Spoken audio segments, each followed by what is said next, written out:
ถ้าอีเกิดกายทุกตาเบาทุกหรือเยื่อมแต่ถ้าอีทุกจนรอดมือเท่าจึงก้อยเล่าสมุความผิดดีๆถ้าอีเกิดกายทุกตาเบาทุกหรือเยื่อมแต่ถ้าอีหักทุกจนรอดมืออีเท่าจึงก้อยเล่าสมุความผิดดีๆเพราะตลอดมืออีเกิดจนอีเท่าอีสมาร์จะแต่รออีอับเบอร์อามาอันรออีอะเมียอักมูลอากางอลดอัธนายัดอยู่อีอำยัดอยู่ยงอยู่มาอำยัดอยู่ใต้อยู่แฮมยัดอยู่เรียงยัดอยู่อีอยู่เดเองครอสมัยเลยก่อนกุมูตุสรีลดจิมลอดจิมกุนยัดดาลาวไทยจีนเวียดนามอเมริกาแคนาดาฝรั่งเศสดิมละบอลำบเลยยัดการเปลี่ยนเรียสุขภาพร่างกายกันนำอย่างพระเจ้าดิมละบอจะติดตามยังรายการดีต่อยเรื่อยๆเรียนไลฟ์สดอาจารย์มาลีมันก็เรียน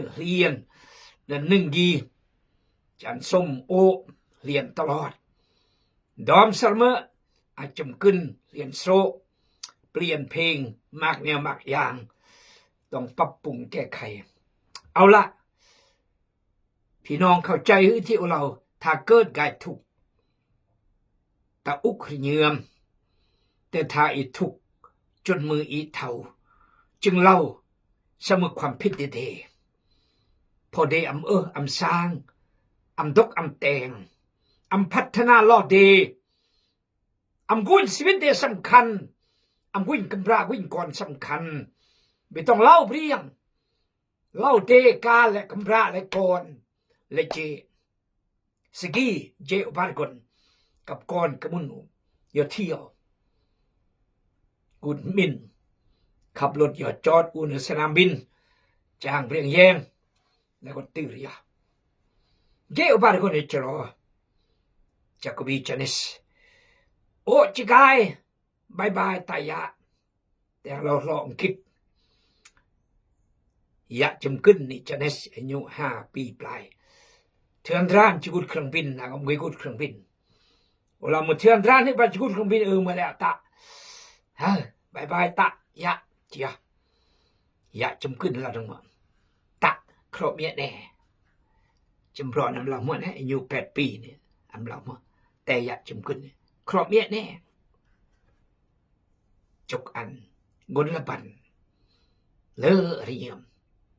มาละสักแค่อุ่นขี้ยำปวดจะได้กันไหนและจะแวดนี่คือ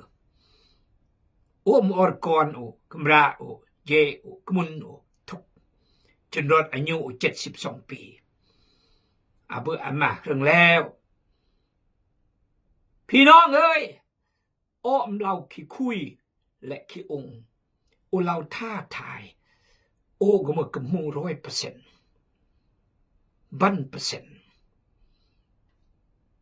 บางแนวอุแตงดะกางอุแม่กระมูอุกำราอุเรามีน้องเหมือนกระมูหืออุเราก็มืออดีในเมื่อเอามือกระมูอุจิลงแนวก็มือก็ต้องตักเหล่านี้แม่ว่าจะก้าวรถคันกระมือว่าน้องอักกระมูอย่างนี้กำราต้องบ่อุรเจออุบอย่าบวชเจออุรลำบุสโรยเจก่อนอุแตงแต่กุ้งอีหูผักอะไรปั๊มปูรสโรยและอุเวลันดางอุเวลาตำลึงและอุเวสบายอุเวตีและอุเวสเกลืออุเวสงมปอมและก็เสปริจองแล้วก็เสียหาลุ่มสุดยอดเลยสกีออร์ย่อยบุมาดลานอาหารอุปเดชปลาพระอุลอาหารโปรดเดโอนี่คือขอบคุณพระเจ้าย่อเบอร์เอาแถวว่าแต่โอเบอร์พอบุเบส่วนใน เบื่อตอนสิงเงพี่น้องไงอีต้องเลิกเคลื่อนก้าวเคลื่อนแล้วก็เบลียเคลื่อนของเราเบลียหรอเบลียชีวิตตาอันก็ดุยจูนเตี้ยลงสารวันเตี้ยลงอันลุกขึ้นยืนขึ้นดึงขึ้นสารวันการเตะยืนสารวันกี่คือสิ่งพระเจ้าต้องการและอีพระเจ้าคนต้องการแต่ต้องแต่งไม่จะเบื่อง่ายไม่จะเบื่อสมัยอันนี้เพียงก็ก้าวหน้าโลดแต่พระเจ้าไม่ได้สร้างอีกอันมวยระมากเลยมวยถูกเมื่อยอรู้แต่มากูตั้งรับอีและรวยมานสตานแล้วบนก็เลยแตกต่างอยู่มือเฮลก็มือเอียก็มือสลาดก็มือเก่งกาสามารถก็แต่นะมายันมันก็แต่คลอนอีกุมเบิกกุมมาตาไปยออดกำราอดก่อนเหมือนพี่น้องก็จะรังไอเรา10 ปลายปี20 ปีบอกเอ้ยปิ้งป่วยเบื่อนกายเปิ่มมาจะบีดกวายก็นี่แหละตาอันอีเบื่อนป่วยให้กับบีดกวายยัดโยอีจะเบื่อนป่วยให้กับเบิกกวายแทนที่จะเบื่อมาต่อเหนื่อยบลาป่วยลำอีป่วยพี่น้องเอ้ยยัดโยอียัดโยเบียงจะดีหรือชั่วอยู่ในตัวของเราสุภาษิตไทยกีมเราเรื่องจอสวรรค์เราเรื่องจะอันเศรษฐกิจชีวิตเลอะอันเบียงดูทุกดูมินอันเบียงไฟคลายอันเบียงปนามอันเบียงบรามยัดโยอีก่อนกมูลตู้สรีลโอ้ท่าทายพี่น้องตลอดแต่ก็ขอบคุณพระเจ้าว่าบางคนเปลี่ยนแปลงเลอะเขื่อนแต่มากคนน้องเหมือนฟัง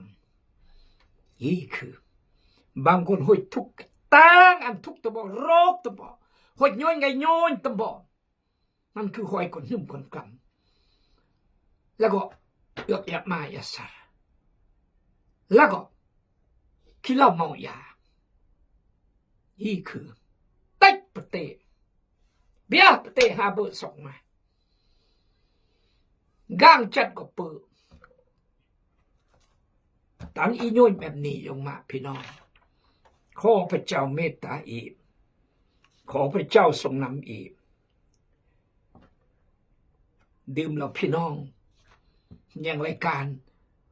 ชีวิตกินของเอาวังจะเป็นประโยชน์อันพี่น้องเดเพราะอุพยายามอันก่อนกับมูอุเป็นแรกเขื่อนชีวิตกี้น้องเอาวังแต่ยัดโยอีจะตั้งใจแต่งอันชีวิตดีเลอหรืออันชีวิตดีเจอ It depend on you to be better or worse แย่จูด It depend on you แล้วแต่เมแต่บ่า not other people มาเบียง you control your life เมบ้าควบคุมชีวิตเมบ้าเอง you determine your future เมบ้ากำกับอนาคตและกำหนดอนาคตสาอนาคตเกียรติแนวมือจะมาแนวมือจอแนวมือจะกายแนวมือยัดโยอียัดโยเบียงยัดโยท่านประธานประเทศทองรุ่นยัดโยท่านนายกยัดเจ้าแขวงเจ้าเมืองยัดโยอีพระเจ้าพร้อมแล้วที่จะย่อยอี พระเจ้าจุจอยจันอีอย่าเลิกว่าลำมันก็เลิกก็เพื่อถวายเกียรติเกอแต่ยัดอยู่อีเอาล่ะเรามากกว่าวกกูมากกว่าติดขอบใจพอกดแชร์กดไลค์และคอมเมนต์ขอบใจที่บอกติดตามรายการอีเฮียนก็ย่อแล้วลักษณะในคนจะก้าวหน้าย่อลงกาลหนึ่งจะเข้าใจซะโอ้น้องอัมดาเพียงพอโอ้น้องอัมดาเพียงพอสองโอ้น้องอัมดาเลอะเพียงพออัมดาเพียงพอก็เบอร์จมูกวัตถุสิ่งของสลาดเทลกังเหกเด็กกัวโอ้อัมดาเลอะเพียงพอคือชีวิตธรรมคริสเตียนชีวิตจิตวิญญาณความเชื่อความรักความอดทนความสัตย์ซื่อความจริงความเลอะความเสียสละและน้องพลาดเอือกบุยเอือกมาพลาดลิ้นก่อนหึ่มก่อนกำอย่ามาอย่าซัดทำนองนี้โอ้น้องตะเลอะเพียงพอก็จะต้องเลอะเพียงพอมาตรฐานที่พระเจ้าต้องการมาตรฐานที่พระเจ้าต้องการหนังสือโรมเพื่อจะมึงมีคน excellent พระคัมภีร์บอกจะมึงคน excellent นั่นก็คือยอดเยี่ยมพระเจ้าต้องการให้มึงคนยอดเยี่ยมมันมึงคนกึ่งกลางจะเลิกกำเลอะสัวได้กำสัวฮึมพระเจ้าเราดมาและโอจะเฮือกปิดเพราะเพียงแต่ฮึมขอพระเจ้าเมตตาอีกที่จะมงคลฮึมและจะมงคลว่างานก็งานเลยโหดฉะนั้นต้องอ่านแนวคิดโอ้น้องอันดับเพียงพอโอ้น้องอันดับเลือเพียงพอต่อกำระต่อก่อนต่อเกลต่อก่อนต่อยงมาตายแหมศิษยาพิบาลอาจารย์คู่สอนเลอต่อสมาชิกน้องอันดับเลือเพียงพออุเยี่ยมยามน้อมอันดับเพียงพออุยเฮบไปจอน้อมดับเพียงพอโอ้ใจน้อมดับเพียงพอซ่อนน้อมดับเพียงพออุจอยน้อยำน้อจู้น้อยจนน้อยบันห้าอันดับเพียงพอจะต้องแต่งเลอะกว่ากี่นี่คืออาจารย์โปโลเราหนังสือฟิลิปปอยบท3ข้อ12อันดับเลอะเพียงพอชีวิตจะต้องอันเกิดรอดแต่จุดสุดยอด excellent นั่นคือยอดเยี่ยมขอพระเจ้าเมตตาจะอ่านประโยคอีกตืมสิกีข้อ12ฟิลิปปอยบท3ข้อ12บ่แม่นว่าเฮาได้รับแล้วหรือว่าถึงที่สำเร็จแล้วแต่เฮากำลังบากบั่นมุ่งหน้าไปเพื่อจะได้รับเอาเป็นของตนเหมือนดังพระคริสต์เจ้าเยซูได้ทรงรับเอาไว้เป็นของพระองค์แล้วพี่น้องทั้งหลายเอ้ยเฮาบอกถือว่าเฮาได้รับแล้วแต่เฮาเฮ็ดอย่างหนึ่งคือลืมสิ่งเหล่านั้นที่ผ่านพ้นไปแล้วเสียและโน้มตัวออกไปหาสิ่งทั้งหลายที่อยู่เบื้องหน้ารวมอยู่อธิษฐานพยงพระกรพระมารบริสุทธิ์ขอบคุณพระเจ้าสำหรับพระวจนะพระคำพระเจ้าและขอพระเจ้าเสริมกำลังและขอพระเจ้าย่อยกว่านี้ก็ยังบางคนอาจสึงจุซึ่งว่าขอพระเจ้าเยียวยารักษาเหมือนอย่าจันกำระเนินอัมสมายเกิดไซนัสไมเกรนขอพระเจ้าทรงเยียวยารักษานะพระองค์ขณะอธิษฐานสลับยาพรทิพย์ขอพระเจ้าทรงเยียวยารักษาอย่าจันพญาตินะขอพระเจ้าทรงนำเส้นกันขอในครอสติปัญญาขณะเดียขอพระเจ้ารับเกียรติเพียงผู้เดียวแต่ชื่อพระสุคิดเจ้าอาเมนประการที่3โอ้น้องอัมดะเบื่อ น้องอันดาเพียงพอโอ้น้องอันดาเลอะเสมอและโอ้น้องอันดาเบื่อเฮ้ยต้องหรยืมแบบกี้โอ้น้องอันดาเพียงพอโอ้น้องอันดาเลอะบ่และโอ้น้องอันดาเบื่อขักเสมอสามประโยคเกอันดาเบื่อหมดพี่น้องที่ปโลเราเคเกิดแต่เขากำลังบากบั่นมุ่งหน้าไปเพื่อจะได้ฮับเอาเป็นของตนเหมือนดังพระคริสต์เจ้าเยซูได้ทรงฮับเอาไว้เป็นของพระองค์แล้วยกตัวอย่างพระเยซูเบื่อพระองค์เบื่อมาเบื่อโลดโลกกีงอดเจียสวรรค์งอดกาลกำตาจุดโลกปงอด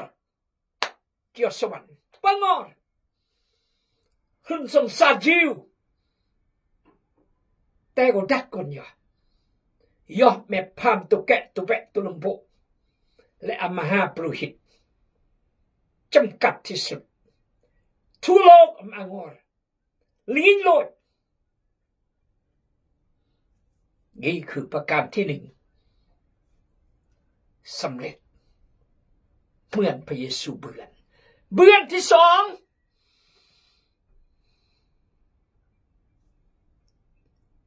เขาเป็นทางนั้นเป็นความจริงเป็นชีวิต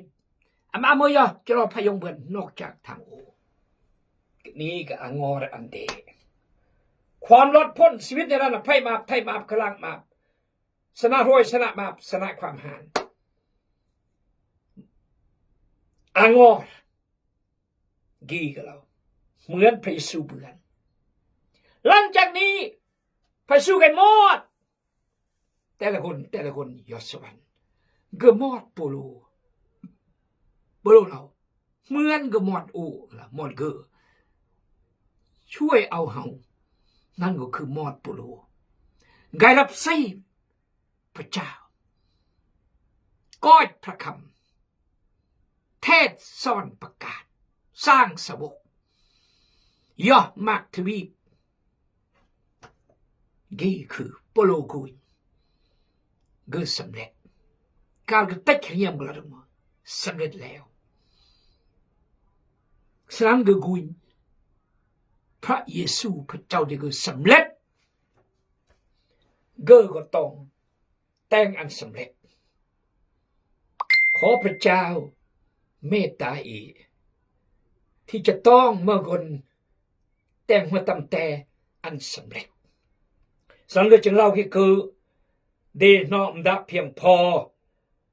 เดนองเลอะเพียงพอและเดนอมดะเบื่อนพระเยซูเบื่อนคนเป็นพันล้านยศสวรรค์โปโลมดะเบื่อนรอดอาจจะรอด10 วันบ่สมัยชีวิตเกิดนี่เกิดโบสถ์ประมาณ20-30บ่แต่พระเยซูตั้งแต่มือกับหาเดรัจจักรหาและเคลื่อนสวรรค์เท่ามือสิกีนับเมื่อล้านคริสตจักรและนับเมื่อพันล้านคนยอดสวรรค์โปโลกุยโยกีก็เลยคิดป้าแต่ในโมเดก็เลยเล่ามาโอ้น้องตะเบือนพ่อก็จะต้องอันเบือนมากกว่านี้ต่อยอดมันไม่ตื้มขี่พี่น้องทั้งหลายเอ้ยเฮาบ่ถือว่าเฮาได้รับแล้วแต่เฮาเฮ็ดอย่างหนึ่งคือลืมสิ่งเหล่านั้นที่ผ่านพ้นไปแล้วเสียและโน้มตัวออกไปหาสิ่งทั้งหลายที่อยู่เบื้องหน้าต่อยอดประการที่4โอ้น้องอัมดาอย่ารอด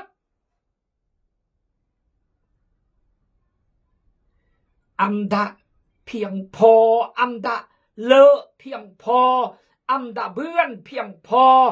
และอัมดาอย่ารอดลักใส่หรือจุยรอดลักใส่ดิปูโล ที่คือปรารถนาก็คือน้องจะวิ่งคนเป็นล้านแต่ชีวิตโดยเสือพระเจ้าลักไซได้คือรอดสวรรค์พระเยซูพระเจ้าพระมากี่คนที่โอนำไงเสือกี่คนที่โอประกาศกี่คนที่โอสร้างเขื่อนกี่คนที่โอยอจอยโนกี่คนที่โอรักแพงโนกี่คนที่โอนุ่มใจเล่าโลมกี่คนโอประกาศและกี่คนโอนำโนเสือและพระเจ้าจะสกอเกิดและออดอุมัดเกิดกนี่มันลักใส่เดอาจารย์ปุโรต้องการขอพระเจ้าเมตตาอีกอันนี้ขอเยี่ยมมันอาจารย์ปุโร1อันดับเพียงพอ2อันดับเลิกเพียงพอ3อันดับเพื่อนเพียงพอ4อันดับรอดแต่จุดที่อีต้องการก็ต้องจุดกำหนดที่อีต้องการกนอีถ้าเยี่ยมเป้าหมายชัดเจนแล้วจุดยืนชัดเจนสิจะรอดแต่อารมณ์อีจะแต่งหมอก็อยากจะนำนี่ตลอดอยู่เร่ตลอดอยู่กุมเบิ่มก็ตลอดอยู่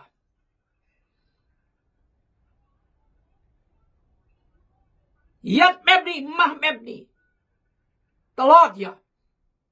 กายรอดแต่เรื่องเสื้อพระเจ้าชีวิตจิตวิญญาณก็เหมือนมั่งตลอดอย่ามุสิญญาพิบาลอาจารย์ตะโบด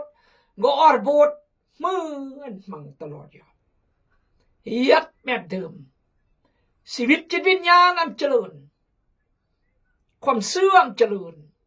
รักย่อมเจริญถวายกระบุลเจริญบางครั้งว่าอาจจะได้บวชไหมแต่กนลายแล้วกันสึกน้องเรื่องมาเท่ามาแก่งก10 คน5-6 คนหลังจากนี้ปิดโบสถ์พร้อมอำรอดแต่จุดที่พระเจ้าต้องการพอชีวิตอำรอดพี่น้องเอ๋ยขอพระเจ้าเมตตาโอนน้อมได้รับรางวัลถือต้องจะรางวัลไหนพี่น้องต้องรางวัลไหนแต่เมื่อตั้งแต่รางวัลแต่เวียกมันก็มันเลื่อนแต่งทหารก็เลื่อนแน่เลื่อนตำแหน่งแน่เฮ้ยของเรื่องนี้ไหนโอ้น้อมได้รับรางวัลเนี่ยอัปบาทเลยรางวัลดโลกีและรางวัลพระเจ้าขอพระเจ้าเมตตาที่จะแนวคิดแม้อาจารย์โปรอันดับเพียงพอและอันดับเบือนอันดับรอดขอพระเจ้าเมตตาอันดับรับรางวัลขอสิกีกาจากย่ออันรับรางวัลชีวิตต้องรางวัลขอพระเจ้าเมตตาบุพยอมเมตตามือตัวยอยังไม่รอบรอบถ้าพี่น้องพลาดเสียใจสิเราจะไม่อาเมนขอพระเจ้าอวยพรขอพระเจ้าเสริมกำลังขอพระเจ้าปกป้องว่าล้อมบ่อเอาพระเจ้าอวยพรอาเมน